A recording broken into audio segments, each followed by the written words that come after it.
এক সময় সেখানে এক রাজা বাস করতেন, যিনি বিলাসবহুল জীবনযাপন সত্ত্বেও মোটেও সুখী ছিলেন না। একদিন রাজা একজন চাকরের কাছে এসেছিলেন যে কাজ করার সময় আনন্দে গান গাইছিল। এটি রাজাকে মুগ্ধ করেছিল। কেন তিনি, দেশের সর্বোচ্চ শাসক, অসুখী এবং বিষণ্ণ ছিলেন যখন একজন নিচু দাসের এত আনন্দ ছিল? রাজা চাকরকে জিজ্ঞেস করলেন, তুমি এত খুশি কেন? লোকটি উত্তর দিল, মহারাজ, আমি একজন চাকর ছাড়া আর কিছুই নই, তবে আমার পরিবার এবং আমার খুব বেশি প্রয়োজন নেই। আমাদের মাথার উপরে একটি ছাদ এবং আমাদের পেট ভরানোর জন্য গরম খাবার।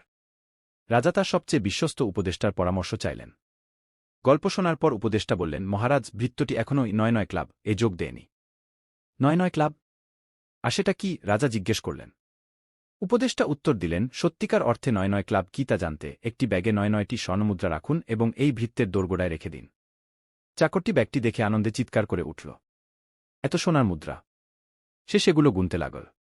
বেশ কিছু গণনা করার পরে তিনি শেষ পর্যন্ত নিশ্চিত হন যে সেখানে মাত্র ৯৯টি মুদ্রা রয়েছে। তিনি ভাবলেন, সেই শেষ স্বর্ণমুদ্রার কি হতে পারে? নিশ্চয়ই কেউ ৯৯টি মুদ্রা ছাড়বে না।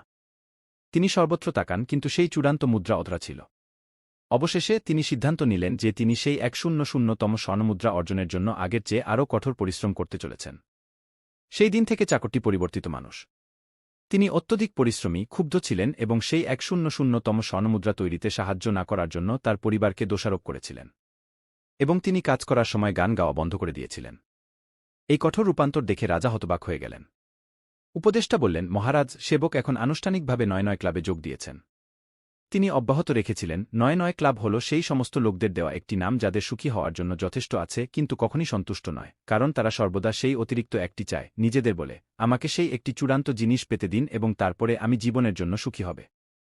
আমরা আমাদের জীবনে খুব অল্পতেই সুখী হতে পারি, কিন্তু যে মুহূর্তে আমাদেরকে আরও বড় এবং ভালো কিছু দেওয়া হবে, আমরা আরও চাই এবং আরও বেশি। আমাদের ক্রমবর্ধমান চাহিদা এবং আকাঙ্ক্ষার মূল্য হিসাবে আমরা আমাদের ঘুম, আমাদের সুখ হারিয়ে ফেলি। সেটা হল দ্য ৯৯ ক্লুব।